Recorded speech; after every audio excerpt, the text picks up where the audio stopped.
Westberg, CEO of Nanexa. And we'll talk about Nanexa, but my background is I'm a chemical engineer by training since way back. Have been in the industry, the pharma industry, since late 80s, actually. So about half of my time in big pharma and the other in smaller entities, basically mostly smaller Swedish entities. And I've had mostly type of leadership roles in drug development throughout the years, actually. So that's basically me.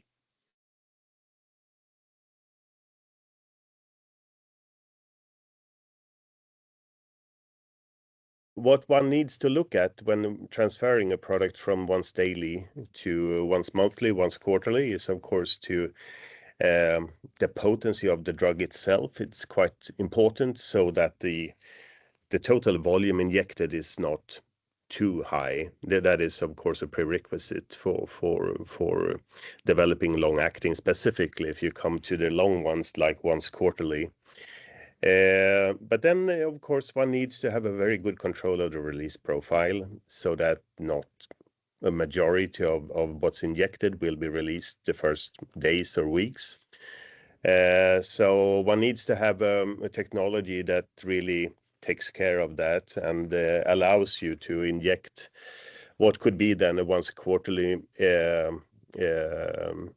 dose and still have a very smooth and nice profile.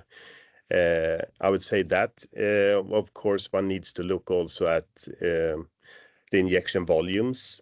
It is important that you have a very high drug load and that you can inject in low volumes, even though we have a high dose.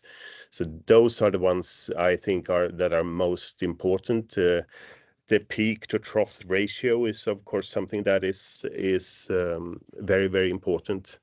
And we have been looking at our PharmaShell technology. I mean, we've had really nice results from semaglutide this spring. We have when we talk about these C max to C trough ratios, we know that Wegovy, for instance, have a ratio of about 1.8 or 1.9 for once weekly. We actually accomplished one even lower than that for once monthly and once quarterly, so below 1.5 actually. So that is, of course, really good, and I think that could give the possibility of making really good drugs out of semaglutide and other peptides as well, of course.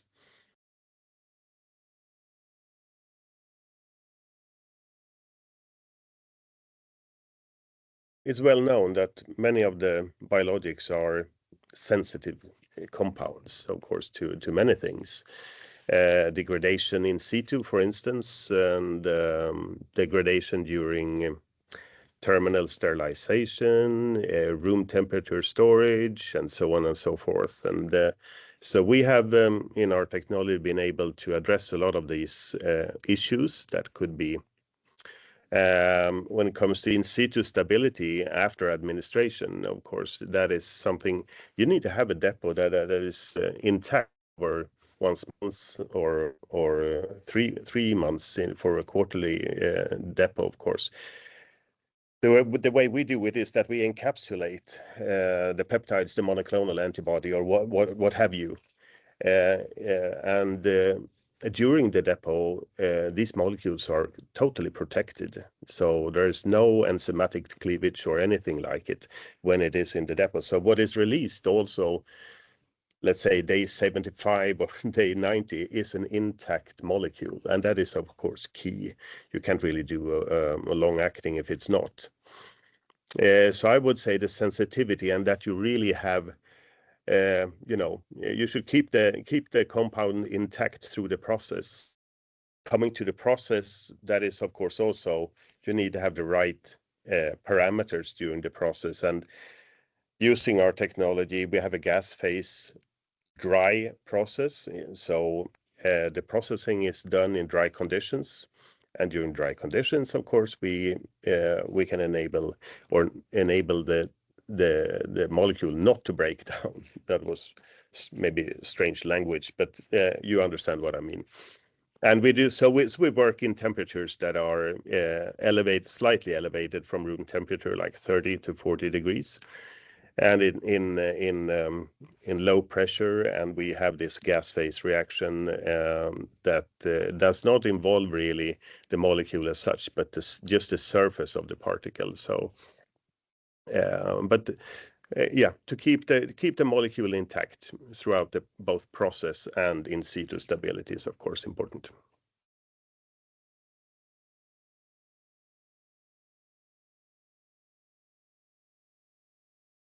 So we have these.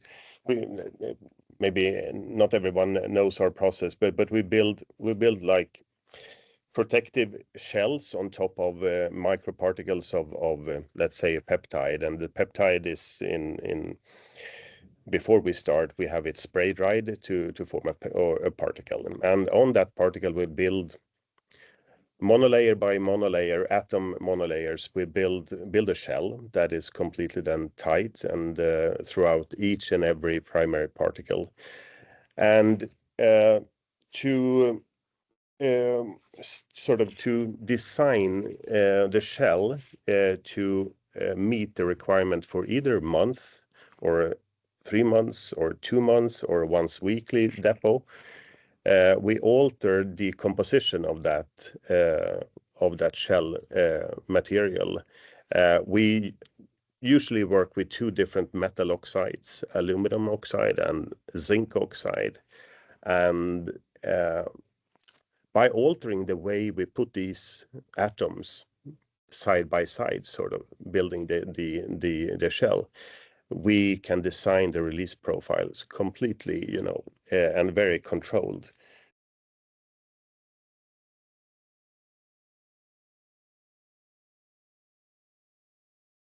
You can find us. We take part in the Swedish pavilion that is present at the Bio conference.